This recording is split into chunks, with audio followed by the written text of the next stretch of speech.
Hi everybody, welcome to another episode of No Tippy Tappy Football, brought to you by BOYLE Sports. And if you don't have an account with them yet, our listeners, our viewers, you can get a bet 10, get £30 in free bets offer, plus a £10 casino bonus. All of the info is in the episode description for you. If you do already have a BOYLE Sports account, well done you. You can get a 50% bet builder bonus on every 12:30 kickoff in August. To claim either offer, you do of course have to be 18 plus, terms and conditions applies, and please make sure you gamble responsibly. So, we are back for another episode, and I know, Sam, you are so excited about this because it's fair to say this manager is one of your favourite guests that we'll have had, I reckon, since the podcast started. Yeah, I believe so. And everybody will know this when I just say this. You'll know him by his distinctive voice. Most distinct voice in football management. Football, without a doubt. So, yes. Without any of you, if you haven't guessed it yet, it's a big welcome to Sean Dyche. Sean, Thank you. Thank you very much for travelling up. Yeah. Sean, thank you so much for coming on. Pleasure. Now, nice to be here. Before we chat to you, before we get into you, I need to ask Sam something quickly. It's not about management. Often there gets to a point in the season where I have to ask Sam about jobs. This one, you've gone viral again this week. By the way, I saw on social media last night you're already being viral for the Man United job, which always happens every time they lose. Every time they lose, there's a picture of you at Old Trafford. But this time, you've gone viral because you were in a villa with Alan Pardew and Tony Pulis, and I think you should probably explain that better. Yes, very fortunate to get the opportunity to film for what is now the sponsor of Premier League this year, which is Uber Eats. So we met up, me, Tony, and Alan, had a couple of days doing the filming, and it was we were all very, very nervous because there's costumes and do this, wear that, sit on this on bed, do this. Look, so we were a little, but as the time went on and everybody on the set, all the production managers and it's amazing how many people are behind the scenes just for that, just for that clip. And 2 days, there's about 50, 60 of them, So you're going to be on our screens all season? I think so. Well, most of the season, and I think we'd be more than happy to even do a few fresh ups if they want, like if they're listening, right? Because we're that good. And of course, we all met up again on Friday night down in London. Sky put a big event on for the Liverpool-Bournemouth game. A lot of invites, like Sky. I saw Jamie Redknapp and a lot of others promoting the start of the Premier League season, and of course, popping out is particularly what everybody seems to like. The best one is my cucumber one that starts That's with. the So one I like. if you haven't seen it, it's out there. It always makes me nervous when a cucumber pops out. I know. It makes me a bit nervous. So we had a good night and a good chat about it. But yeah, it's been really entertaining. I've really enjoyed it. I can't wait to see more of them. Sean, are you a bit disappointed that you weren't asked to take part in this cucumber advert? I got to be honest, I didn't even know nothing about it until I got it, and they were just showing me the clips. But Uber Eats. It's a lot more than cucumber. We're going to get him a job. We're going to get him a job. There's anything you want to order from Uber Eats, don't forget. Exactly. Me, all right, we're sponsored by BOYLE Sports here, Sam. All right, calm down. Okay, great, thank you. So, Sean, welcome again. So, your last job, of course, Everton. You left there in January. Any bug yet? Have you just been enjoying your life? No, we were just chatting before we started, and it sort of does come back, but it's not that you deliberately make it come back. Once you get a sniff and someone starts having a word and maybe an agent rings you, or you get that call and you just sort of start thinking, oh yeah, I might fancy it again, yeah. But while you're out, I'm actually all right. I watch my son play, which is great. My daughter's at uni, but she's getting a break now, so spend some time and, simple stuff really. It's not always, there's some amazing stuff. I went to Hong Kong on behalf of the LMA. I did a gig for them out there, which is great. And my mate, Ashley Westwood, he's the Hong Kong manager, so I saw him for a few days. So some quite amazing stuff. And then some just simple stuff, a game of golf, charity, a couple of beers with your mates and all that. And a bit some of time place with the Hong Kong, kids. Sean. Yeah, brilliant. You like a gig as well, I'm told. I do. I am partial to a gig, and I've been very fortunate to know some really powerful people in the industry. So I normally, can get access tickets and all that sort of stuff. So yeah, I do. I didn't go Glasgow this year. I did the previous 2 years. Oh, yeah, I've done that a couple of times. Are you a proper camper or are you a glamper? No, there's no camping. I have showers and toilets and all that. You'd have 10 years in the Premier League and not treat yourself to a Winnebago, you know what I mean? Yeah. That's what he's saying. Spend it on yourself. Exactly. Absolutely, man. Yeah. Give enough away. So, No, I do love a gig though. Last one I saw, I'm very fortunate to know Sergio Pizzorno quite well. So I was at the Hillsborough Festival, and they're brilliant. Kasabian are brilliant, so I love watching them. So yeah, saw them a couple of weeks ago, and took one of my coaches, Steve Stone, with me as well. So have you been to Oasis? Yes, I went first night at Cardiff with Johnny Owen, who's So, first night. Yeah. Me and him and Vicky, his missus, and a couple of friends. We all met there. So it was brilliant, absolutely brilliant. I'm not just saying it. I swear, I saw him at Nebworth. That was the last time I saw him. You just think, because obviously I know a few bands, and it takes a bit like football. It's like a pre-season. It takes a bit of time to get going. They didn't need any time to get going. They just went bang and smashed it, and I thought fair play. They were terrific, and everyone I've seen since, all my friends and family and that have been since, all said the same. Yeah, so I went to Heaton Park. It was, and I know Noel a little bit, and I sent him. He said even they know they're knocking out the park. At their level, even they know these gigs are massive. Is that the biggest return for any band from previously? Do you think the turnout? Off the turnout, it's got to be up there. Because you know much more than me on the music. No, it's got to be up there. Tay-Tay's tour was massive, wasn't it? So Tay-Tay's tour was ridiculous. Yeah, different genre of music, but massive tour worldwide. Yeah. They've 40, I think, and they sold out almost immediately. Yeah, but they were brilliant. So, but I've been, there's smaller. The Vaccines I think are great. You know what I mean? So there's a few different bands. The Hives, I'm going to watch the Hives. They're coming tonight, and I'm going to watch them in London next week. Do you think they've made up? Do you think, or is it just? I hope they have, don't you? You know what families are like. Oh, God, yeah. I hope so, because I hope it's not the only one. It's a weird one, a bit like in football. The press in the first game, they made out this story like how they come off stage and went their separate ways. Yeah. But I'm thinking, good. Yeah. Team apart, make sure all the gigs get done. I'm totally with you. They were saying it in like a negative, and I thought, no, fair play. It's up to them, isn't it? They're grown men, they've got families, they've got lives. So did you ever go watch Ozzy Osbourne?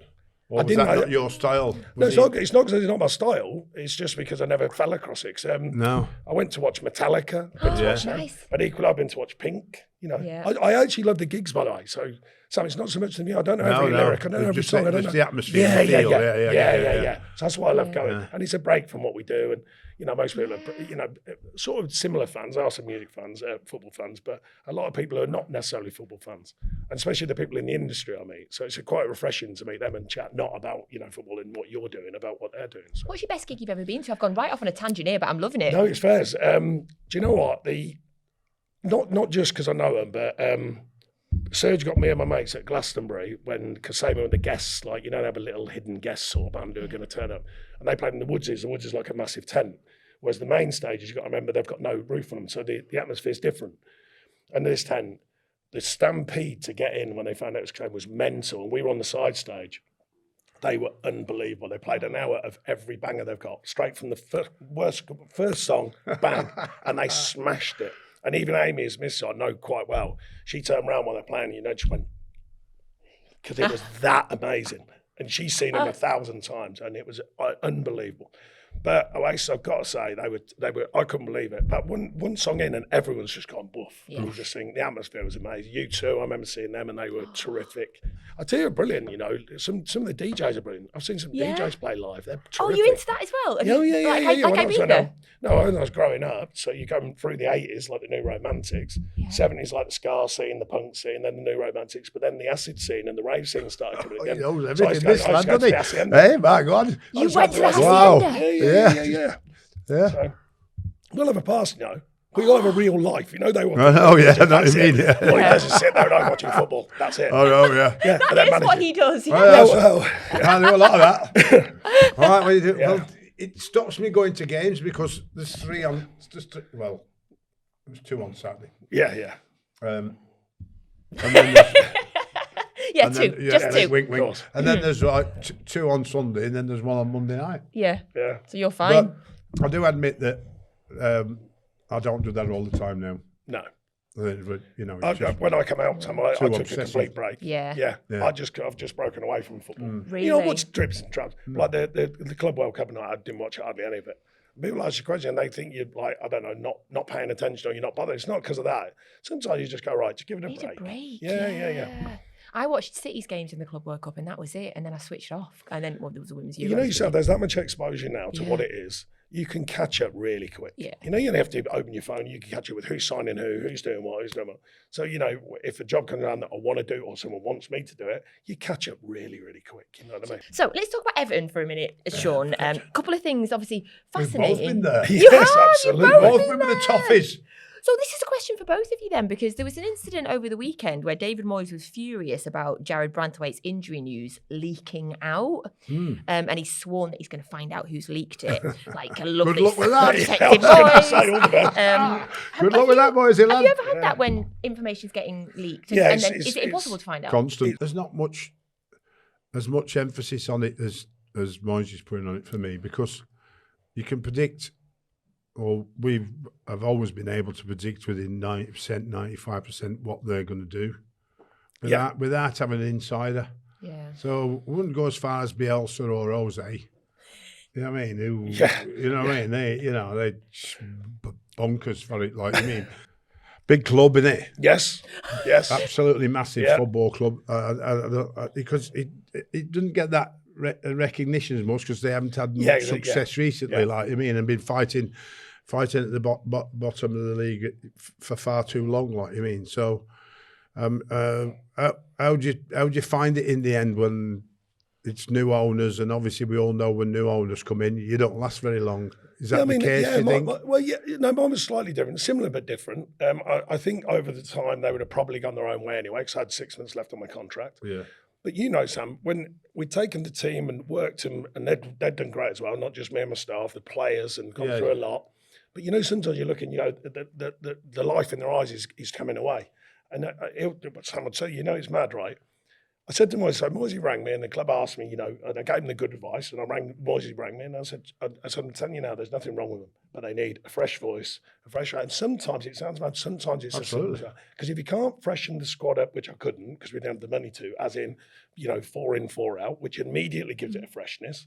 If you're going to the same players all of the time to keep them fresh and keep them at it, and they've gone through massive challenges, points deductions, and worried about wages and no money, and the club are going to get more points deductions. And eventually you look in the white side and you think these are beginning to wilt now. And the crowd, they're passionate, but they will put pressure on the team. Absolutely. And I said to Moyes, all it is, fluff them up, give them a refresh, do your own bits tactically and all that, but you're not going to be far away. I said, there is no chance these are going down. No chance. No. You know that. Yeah. I said, in with me, right? We were never going to go down. But to rebuild it, they needed a new voice, I felt. So I had a good chat with Kevin Farewell, told him the truth, got on well with Kevin. I said, look, Kev, I can feel it. Performance we were away at Bournemouth was so flat and just a raw, rubbish performance. Forget the quality, not like that. He'll tell you, quality can come and go, but the feeling of the group, the fight in the group. And I just thought, that's not my team. That's not what I know. So kind of went through this process, spoke to him, and then Moyes rang me and said, listen, and he's been terrific, by the way, because you've got to remember when we say these things and we speak to these managers, if you get the chance to, I was really honest with him. And in my statement when I left, I put they're in really good shape. And loads of people hammered me for it. And Moyes actually came out and went, no, he was right.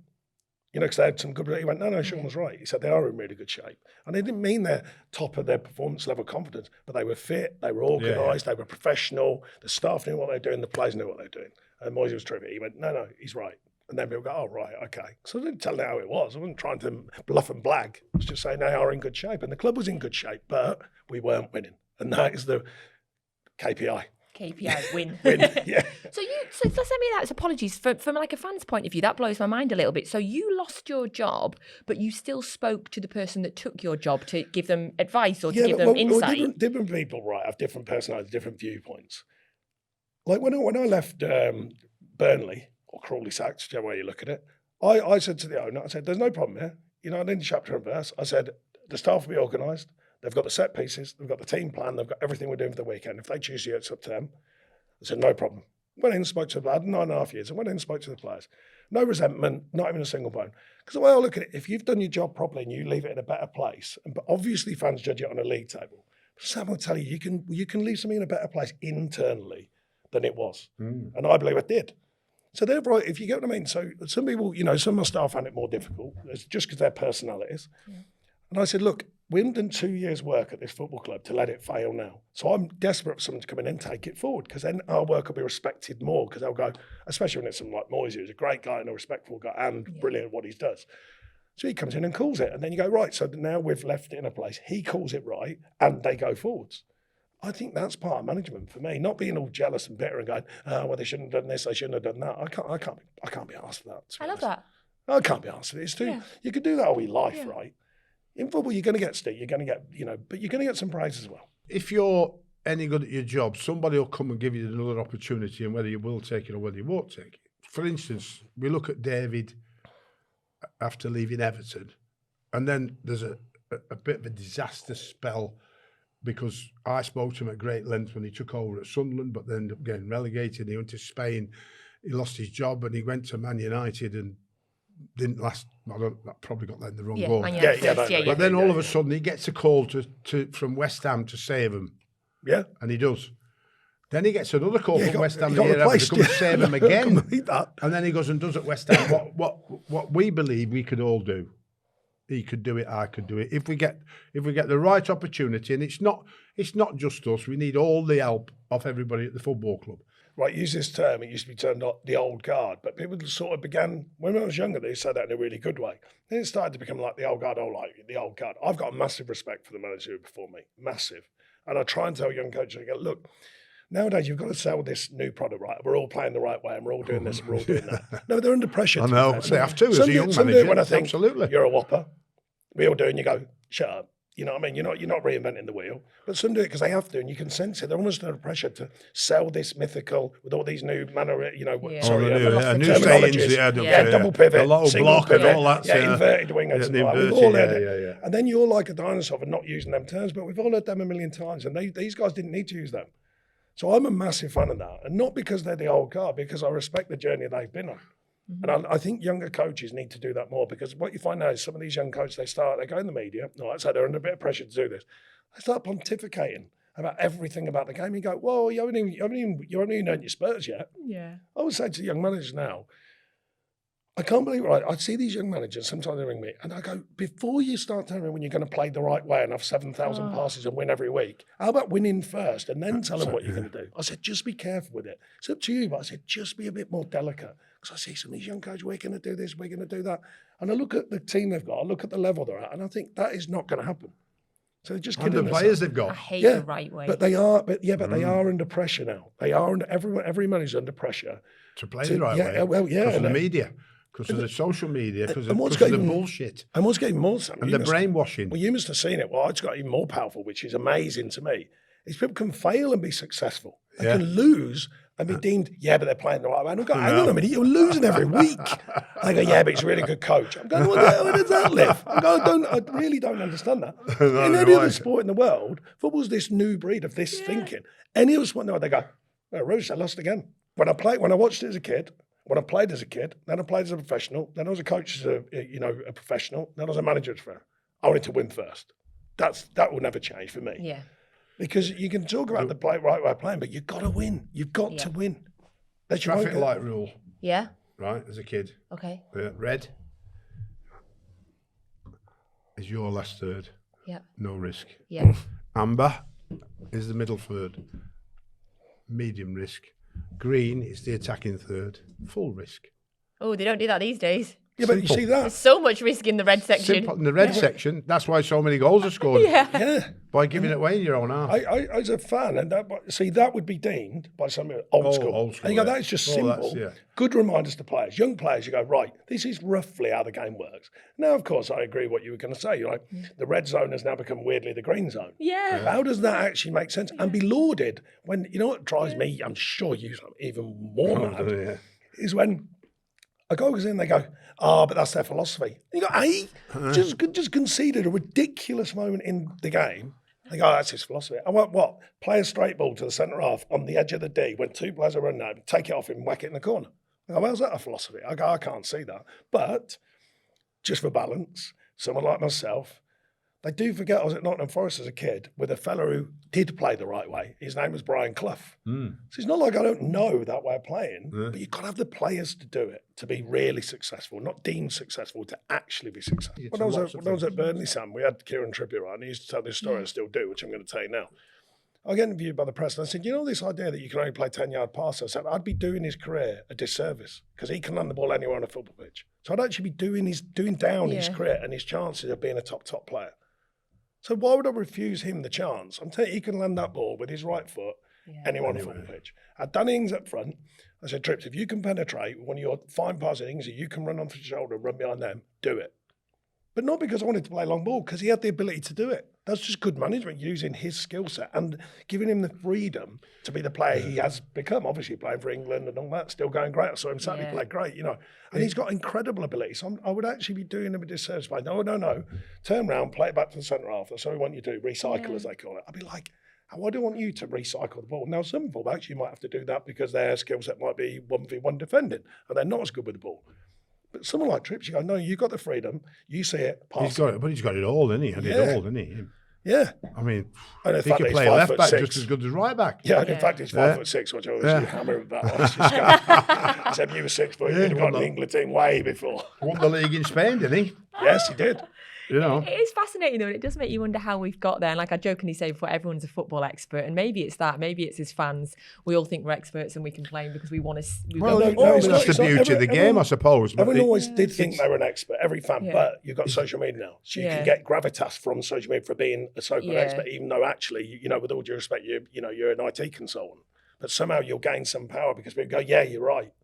Whereas they were always doing that sitting in the stand before mobile phones and social media. You know, people down the pub would have a beer and they go, I knew they should have done that. Yeah. But now they've actually got sort of some power. Yeah. So every person is a natural critic, but they're almost like a journalist critic. Yeah. Do you know what I mean? So they've got the power of reaching out very quickly. So it's just as a the way fan, it is. I want to be I watch football because I want to be entertained. But you know, the number one thing that entertains me the most is when my team wins. Yeah, of course. We'll probably get some stick for this, the way we're talking. Send them two old dinosaurs talking about that. Well, I tell you what, Sam, I think it's funny, honestly. I think there's a little uprising, me. Me too. I speak to a lot of fans, I mean, fans from all over, now that I'm out for a bit and I do a bit of media. And I think there's a little underbelly now going, do you know what? I'm getting bored of people just passing it around the red zone.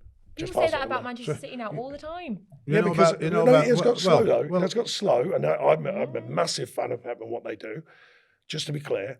But sometimes you're there and it's slow and it can be too methodical. And teams that are not as good as Man City trying to do it, and you just go, what? You almost stand there as a manager going, what's that all about? Yeah. I'm there as a manager, I'm going, happy days. Yeah. So they keep doing his passing sideways. I'm going, They forget how many balls the goalkeeper smashes long. Yeah. Oh, brilliant. Don't get talked about at Man City. It's one of his best signings for me, Edison. Because he could crack that flat one about 70 yards. He's probably, if not the best long passer at Man City's football. He had a couple of assists last year. The good thing is that Nottingham Forest never got any stick last year, thankfully, for not playing the right way.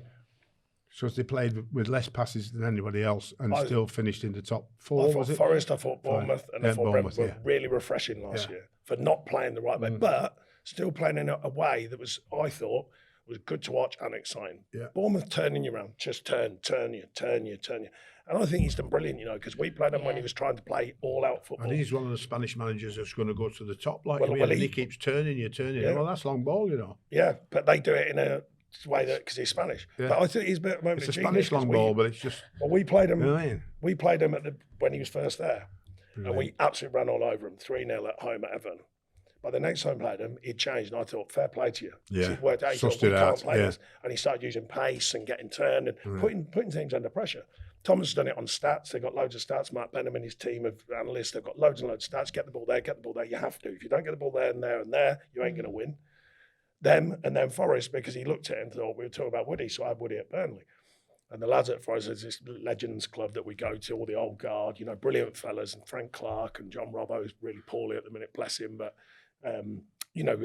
all these people, they sit there and they're telling us, and they were questioning Woody. I said, no, it's because he's not playing the way that Woody wants to play.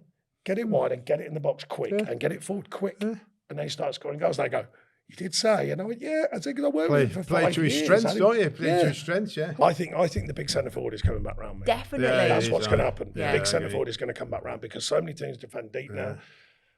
Low block. There's so many now. And eventually, you're going to end up putting it in the box. You need someone to head it in the goal. I might be wrong here because I don't have the stats. but I think it's the biggest season ever where Premier League clubs have bought players from other Premier League clubs. I'm sure I read that, Sam. More than I think ever. It's like a third it's or like something. they've all come from the teams of Bournemouths and you know, the Brentfords, the maybe the Fulhams, or all these teams who have done well. You know what I mean? Brighton, you know, have been doing it for years. They're all the bigger clubs seem to be buying more players from. Well, maybe they've realised, because division. especially Man U are a good example, because look how many people they've bought in from outside. Yeah. Maybe this time they go, hang on, what about getting some game-ready Premier League players? Well, no, 5 seasons? Yeah. Have you seen his rate of playing, by the way? He plays a lot of football. Yeah. So he's not broken very often. He's playing. Kuna may be a bit different, you know, got a bit of attitude. That's going to be interesting, but it could be a good thing. No, you're playing at Man U, you're going to need that. Yeah, you're going to need that bit of arrogance, which I like an on-pitch arrogance, me. Not bothered with it, you know, I don't mind that. And I think you're on something there, because I think they've gone so far worldwide bringing all these players in, but the Premier League's different. It takes some time, and some of them can't get into it. They just can't find their way. Whereas if you're buying a Premier League ready player who maybe has earned his spurs at a smaller club and then goes to a bigger club, don't be surprised when they do well. In my opinion, don't be surprised if they do well. Yeah. I want to tell you a mad stat that I saw earlier. So obviously, Amorim at Manchester United, 27 points he's now won from 28 games. And I just wondered if either of you were in charge of Man United. We wouldn't be in the job, that. Would you still be in the job? We wouldn't be in the job, no. I don't think so, Sean. You? No, I mean, it's... He's a lucky man. Yeah, I think... I can only imagine, I don't know this for a fact, but the two sirs, Sir Dave and Sir Jim, whether they appointed and they went, right, because we've appointed, we're going to be even stronger. You know, maybe, I don't know, because it does seem he's been given more time than most would be given. Yep. On the other hand, I'm not personally into managers getting the sack for obvious reasons about it. So therefore, I'm thinking, okay, we'll give him a bit of a chance. Yeah. The bit that I questioned on another podcast, nowhere near as powerful as this or as good as this, obviously. Well, thank you, Sean. And I, well done, Sean. And I questioned the idea of, I got hammered for it. Well, I didn't. I got questioned, but I said, with them players, if it had gone 4-4-2, I bet you I could win more games. Just by going 4-4-2. So they keep talking about this philosophy. I sting to his philosophy, but it isn't working. Like, I agree, sting to your philosophy if it's 5 games, 10 games. But when you get 20 in, you go, hang on a minute, this clearly isn't working. Now, of course, I might be wrong, but I might be wrong because guess what? They bring in 3 big hitters this summer. Yeah, and all of a sudden, then they go, oh, you said it wouldn't work. And I went, no, not with the players they had. Yeah, not with the new players. The new players maybe. So on the one hand, I like the fact they're sticking with it. And it's Man United. You're under massive pressure to get it right. Yep. But on the other hand, going, you wouldn't normally survive in that situation. But I must say, Pep, people forget, Pep, first season in the Premier League, made more changes to the squad. To rotate more players and more systems and finished 13 points off the top. No one blinked. If he was at Real Madrid, he'd have got the sack. Yeah. So that's a different way of looking at it. Yeah. But guess what? Pep being Pep, learn the next season, hardly change the formation, change less players, wins the Premier League hands down. Yeah. So he dropped Onana. He didn't drop him. He says he didn't drop him.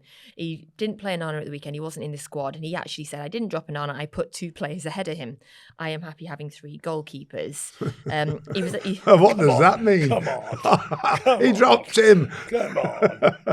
Goodness me. Come on. He put 2 goalkeepers ahead of him in a position that only one plays. Amorim didn't like the question about Tom Heaton after the game. About putting him in? Yes. And you know Tom Heaton well. I do. I signed him. Got hammered for signing him. Do you know why? My first ever sign at Burnley on a free transfer. They got relegated the season before. And all them years later, played for England, 2 promotions, captain. However many games in the Premier League, we got 9 million for him at 33.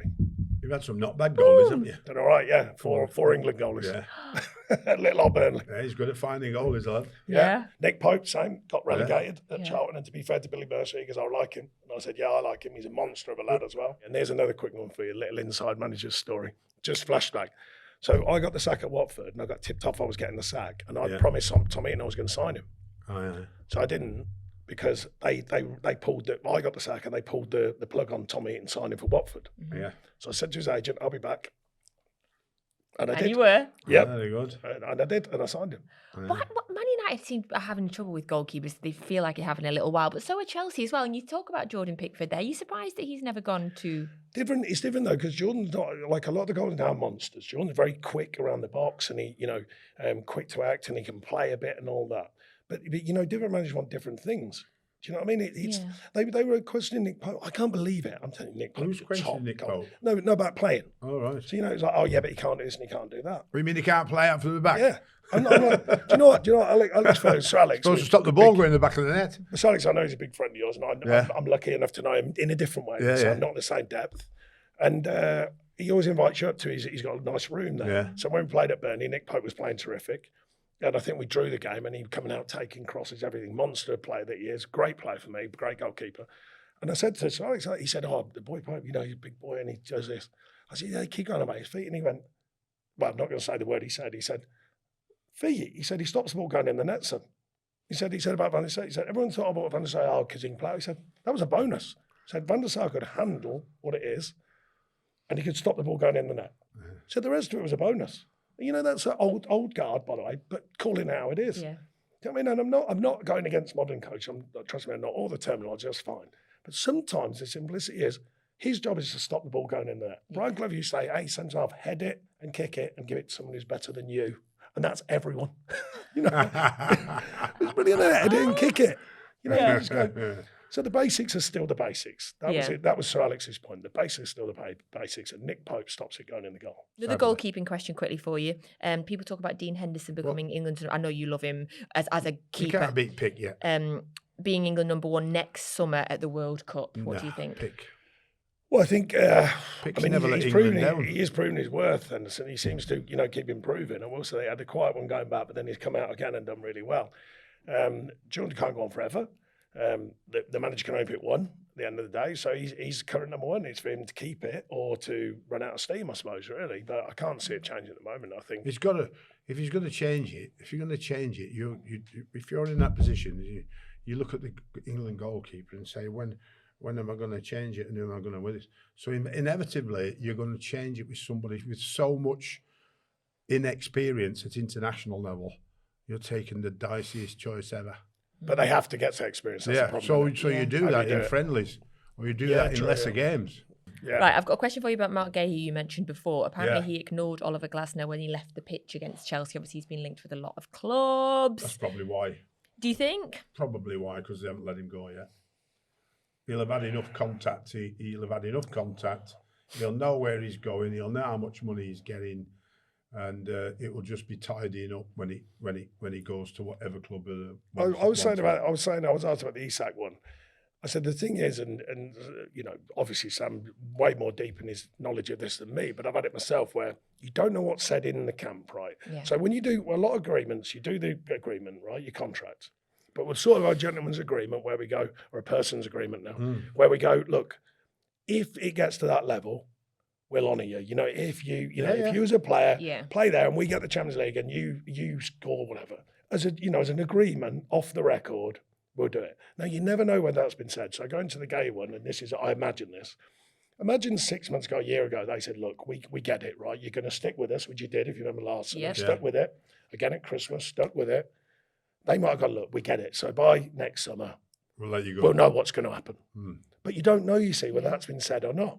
And if he's a good pro, which he seems a fantastic pro to me, he don't want to go out there and start saying all that, does he? But at one point he might have to go, hang on a minute, they told me that if we do this, and this, they'll let me have my chance. Yeah. You never know that. I'm not saying it has happened. Yeah. But something. You'll have done it. I've done it with people. Said to the agent, look, we both know if they do that, we'll get them off. Because, there has to be some kind of agreement, especially at Burnley, because we couldn't just keep them there. Burnley was fantastic, right? But they're not a giant at football. So if a player does well, we couldn't just keep them there. I've got some fun for you now. Let's have some fun. Okay. We're having fun anyway. We're having fun. It's been non-stop fun, Sean, yeah. So I mentioned earlier about you going viral. There's plenty of memes of you around, Sam. I love going viral. We love a Sam meme. Last year when he was the Pope was my favourite. That one. Sean, you've got a meme as well. Have you seen your utter woke nonsense meme? No one's ever sent me that. No one has ever. The thing this must happen to you.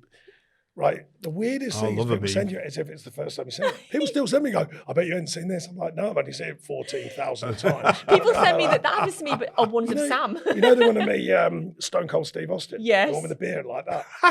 They still send me Sam, and they go, I bet you haven't seen this. I'm like, well, I saw it 5 years ago when it first came out, and I've been sent it 5,000 times since. But no, you're the first to send me it. It's bizarre.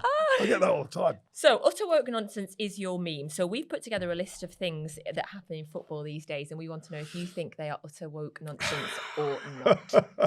They're trying to get us into Just trouble. Never. Just to be clear, I didn't actually say that. Yeah. I've never actually said that. Yeah, probably Just not, so you're clear, right? internet. No, because most people like it, but there are people who detract and make out like I'm some kind of dinosaur because he's not into woke, he doesn't understand the modern world. They actually say it. It was an interview with Matthew Sader where we were implying some of the softnesses of life and professional life. That's what it was, but I didn't actually say it. Although it is, you never know, I might tag that. Might copyright it. Yeah, you could do. Yeah. Well, you know it. Okay, some of these are really fun, and I've got an opinion on them as well. Okay, first of all, the first one, apparently Gary Neville's wearing a pair of trainers with his name embossed on them. Well, it's obviously making money from it. I was going to say. That's why Gary's doing it. I would think there's only one reason. I'd be surprised if not. He's a clever but I'll just make it clear. That's borderline selling your soul, because I ain't doing that because I'm going to get some heat off my mates if I'm doing that. I'd love to see you in a pair of Dyche trainers. Yeah, that just ain't happening. He is a top, unless anyone he's a top businessman, by the way. He Gary is, top unless Louboutin want to send me some with Dyche on it, that's all right. Louboutin X Dyche is the collab that we need. That's the collab. I would wear them. So, okay.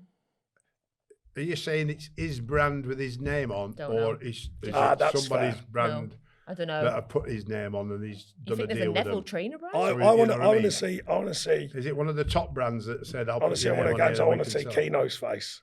When I'm going to go, Keno, what do you think of that? Yes. That'd be great. 100%. Go on, Keno. 100%. Go on, Keno. Okay. Pulls that face, Keno. Go. Oh dear. We don't know what the details of it are, but we're against it. Okay. What colour were they? No, I don't. Does anybody know what colour they were? I don't know. Right, He's stoned it up, but can we get a photo of them? He had a stone. Can we get a photo of them for next week? Come on, Gaz. We'll have a photo of them for next week, and then we can we'll bring do it up again. Go Okay, right. The next one: halftime interviews with players. Oh no, please. I think right. You can. I haven't double checked this. Am I right in thinking they're going to interview the subs coming off, but they can only interview the team that are winning? Ooh, There's some idea. Probably. Okay. I don't know if it's in yet, but I think there were some voices saying that's going to be the next thing that comes now. Oh. Where's it going to go? Do you know what? So I've got to tell you. I don't know. So the main game I watched everything was Newcastle Villa. Just it was on and I was there and I just watched all of it, not just highlights. Warm up, Matty Cash, not his fault. Cameron, hilarious. Oh, honestly, You're not into that? No, I like the ref cam. Warming up, no, hang on. When he's warming up, but get on this. So what it does, it keeps spinning there. So I'm sitting there going, because my eyes are going, Yeah, do you know what I mean? Because when he's bouncing, it's like going, I'm thinking, who enjoys that? You're just sitting at home and it's like the camera's just wobbling everywhere. I was wetting myself. I thought, where next? What is going to be? I like the ref cam though. I enjoyed that at the Club World Cup. I liked seeing the angle of the goal from where the ref was standing. Did you hear a lot of swearing? No. Okay, but where are you? Are we all against halftime interview with players? I would be. I'm not. Yeah, I would be. Yeah, because you know why? Because I'd take the pressure off the players, and I'd say if you're going to do something, I'd do it. Yeah. Okay, so halftime interviews with players we think utter woke nonsense. Okay, the next one I've got. You said that, not me. Yeah, I said it. Sean Dyche never said it. What good is that? Yes. What's he gonna? Yeah. What's he gonna say? He's not gonna. Reality. There's no authenticity. What's he gonna say? Yeah. I like this one. Footballers when they have family names or kids' names on their shin pads. No, not a problem for me, but I think not for me, but this arena before people jump on that, right? So I get the idea. If my kids made them or bought me them as a present, of course, but it doesn't really mean I love them more or not because I'm going to wear them. I think sometimes players be like, yeah, but I love you that much, I'm going to wear some shin pads. Yeah, I go, really? You think that really means you love your kid more than I do? Yeah. So there's a little bit of that for me. But in my kids, it was a present. Of course you wear them. You go, yeah, of course, love your kids. Happy days, you know what I mean? And wash bags and all that. I've got no problem with that. Yeah, good. Oh, right, we're all happy with that one. Okay, new one, awarding a corner if the goalkeeper holds the ball for more than 8 seconds. Awarding a corner? So that's what the rule is now. Do you know so it's not an indirect free kick in the box anymore. It's corner, yeah, it's corner. Well, that's better to give away than it was before because the indirect free kick in the box where he was stood. Yeah, it's bizarre. So where the keeper was bizarre. Yeah, I think the only thing I wonder, and this might be a good thing, because keeps now, because we got to play the right way. Let's just say, just to make it simple. So everyone vans out right. How are they going to do that in 8 seconds and make that work? Yeah. Because soon I'll tell you what they do. Someone will go run up to the keeper to try and get in front and sort of delay to get to 8 seconds. There'll be people shouting in the crowd. You remember they used to count, didn't they? When the keeper used to. Yeah. But in a good way to that it might speed that moment up so everyone's not just dropping out and waiting for the keeper and the keeper looking around. It might actually bring some mixed football, which might actually bring a bit more further to a game sometimes, rather than it stop, stand still, everyone. Do you get what I mean? So it might actually bring a bit more. And are you telling me that who's counting the 8 seconds? Well, it's going to be another monster. Who's counting? Because this is what I'll do. I'll tell you this. Well, now imagine VAR, right? They've got a clock in it. I give a corner. They whip it and I nod it in. There is going to be real trouble because of that. There'll be clubs. I'm lawyers. There'll be clubs having lawyers, right? I guarantee they'll be going to the Premier League. We timed it. Our analysts timed it. Blah blah blah. Because that's the minutiae of the game, and that's how important it is now. Yeah. Okay, next one. The number of football clubs that now have documentary series. Oh gosh. Everyone's got one, haven't they? I don't know. I turned the load down in my time. Yeah, I was under a bit on that one years ago actually at Burnley, because obviously they thought there'd be easier access to get someone like Burnley to do it. You know what I mean? Yeah, again, where's the authenticity? That's what I would question any club, because it's really hard to be authentic if you're in the dressing room but you know they're there. I think it's really difficult because you want to say certain things, and certain things can look way worse from there than your players are listening to. Does that make sense? Say things from players who understand what you're getting across. Yeah. But if you're someone look out, you don't understand what they're trying to get across. I think it sounds so mad at times, and you think, well, it's not authentic. So guess what you do? You start being an actor, don't you? And then you start saying things, and it all becomes a bit of a show. Yeah.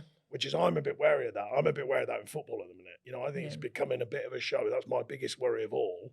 Rather than being authentic and seeing behaviours, it's actually becoming what is expected behaviours, like perception, I've got, before we go into our fixture in focus, Sean, I've got a random one for you. We had Asmir Begovic on the podcast, and great fella. He was a great guest. Great, yeah, it was great. Really great in the dressing room. Where's he?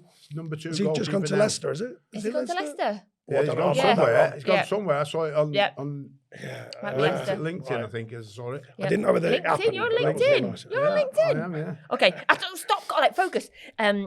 He told us about a punishment wheel that you had. And the punishment wheel, if you could tell us. Yeah, I'm still doing it. Did you do it in Everton? Yeah. I never. We had to change it because the different people in the room. So we don't want to do it.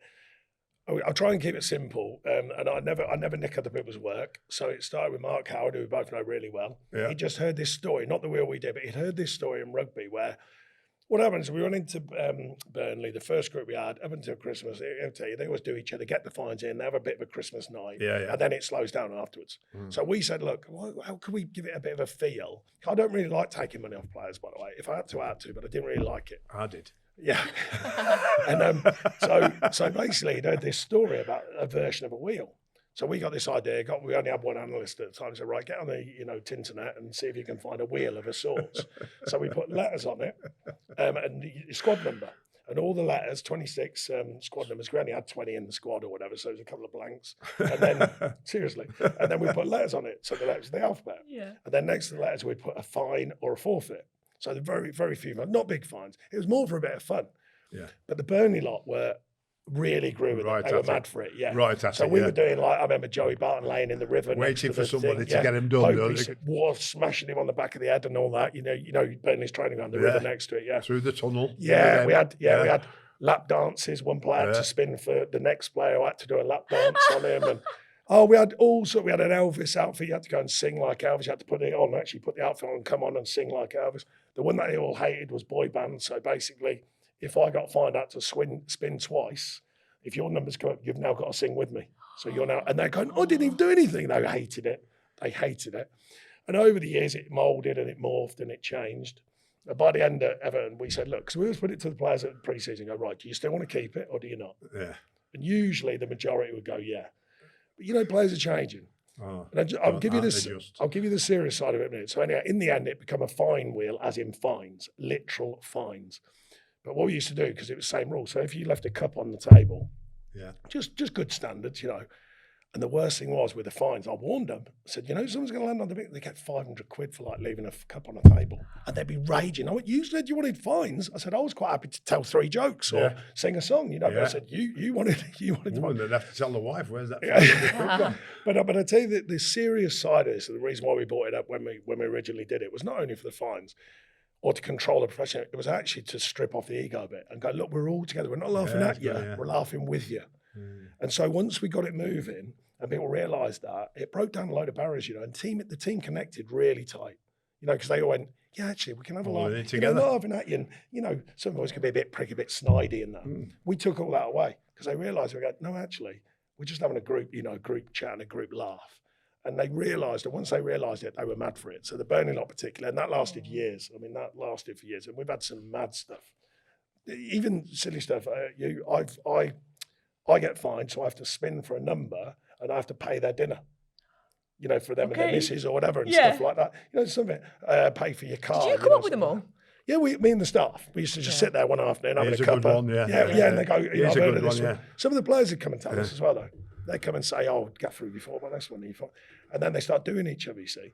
Not nasty, because none of them were that bad, by the way. Because, some players can get competitive, can't they? And if you do me and I've got the narc, then I'll do something to top you. So it wasn't crazy stuff. It was always sort of light stuff, not crazy, and it's gone out, the old favourite with people that's like, I've heard stories from other clubs. And I know a manager we know well who had real trouble with it, like slashing people's tyres and that to prove a point because they start getting a narc and they go, no, you've done me, so I'll do you, bang, and all that. Oh, mad stuff. Not with me, by the way, but that's why we kept it just fun. Fun. Just do it fun. Yeah, I'll just finish that. I'll tell you why I like the fines. Because he used to pay for the Dubai trip.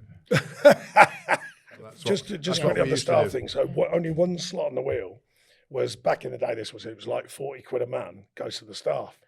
I'm not kidding. We had a run everywhere, and they went, "You fixed the wheel," because it must have been every week. You outbalanced it, so it drops on there all the time. It was only like to go for a curry and a few beers. Yeah. Then every few months I'd say, and they were going, "Man, they thought I'd fixed it," because I was like, "Oh no, it's landed." Did you fix the wheel? No, did I? No, I didn't. I just went, "Oh my goodness!" So there was some I like the stuff. sound of that. That's dying in the games. Yeah. I think that sort of stuff. Yeah. If you've nicked it, since, a few managers nicked it, and a few staff at the clubs nicked it. But Mark Howard started the process, and I just took it over. Right, our last section of the podcast today is our Fixture in Focus section, and we're going to be looking ahead to Manchester City versus Spurs, which is Saturday, 12:30 kickoff, first game at the Etihad this year for City. We mentioned Thomas Frank briefly before. We know how you're a big fan of his. We know you're a big fan of his when he's played City and his Brentford team, specifically when Ivan Toney were there. They would give us a game and a half. What do you think? City Spurs? Oh, City will win. Do you think? I do, yeah. I think that Tom, he's still a way to go to make that team. Yeah, work in the way that benefits everybody. Him. It's going to be a massive transition from the last managers here. You know what I mean? And all that. I mean, at the end of the day, when you've got somebody like Richarlison that can score goals with that quality, what a goal! Especially the second one, of course, then that turns a game. We saw Manchester United better than Arsenal, in my opinion. We saw Man United. All right, Arsenal's goal was a bit stuffy, but we saw Man United have so much more chances, so much more shots than the opposition against Arsenal yesterday, and yet not scoring. Some by poor finishing, some by brilliant saves by the goalkeepers. I thought he won them the game, the goalie. I thought some of the saves he made was just really, really good. You know what I mean? So it's going to be for me the way Manchester United, Man City started, and the quality of the players. I mean, he spent a lot in January. Mm-hmm. They're still good, Man City. I said that to everyone. What do you think? I said, they're a good side. Give us a prediction then. Give us a prediction on the score and who is going to score. I'm going for a 3-1 to City. Who do you think will score? Oh, I know, yeah. Give us a score prediction, Sean. And unfortunately, as much as I like Thomas and respect him, I'm going to go probably 2-0 Man City. Oh, please, that'd be 2 clean sheets to start the season with. Lovely. A little reminder that you can get a 50% bet builder bonus on every 12:30 kickoff in August with BOYLE Sports. A big thank you to our sponsor. Just remember, as always, you've got to be 18 plus. Terms and conditions apply. Always make sure you gamble responsibly as well. Thank you. Thank you very much. Sean, I think that is the longest one we've ever done. We're throwing this to the editing team to get it down. and if you want another job, we'll contribute. You'll get that offer within the next. Yeah. Probably take about, what is it? 2 months. 2 months before somebody says, Let's get the Dyche in. What the witching season? When the witching Yeah, season that's starts. right, Yeah, the witching Don't season. turn up yeah. in the director's box. No, it's not my bag. That. Don't Thanks do that. very much Sean, for thank coming. you for Thank coming you. on. Thank you. No, Thank you, lovely. Sam. Appreciate it. And Thank thank you, you all for Natalie. supporting No Tippy Tappy And thank you to Football. our followers and subscribers, don't forget. And shout out to BOYLE Sports. And of course, Jared's boys.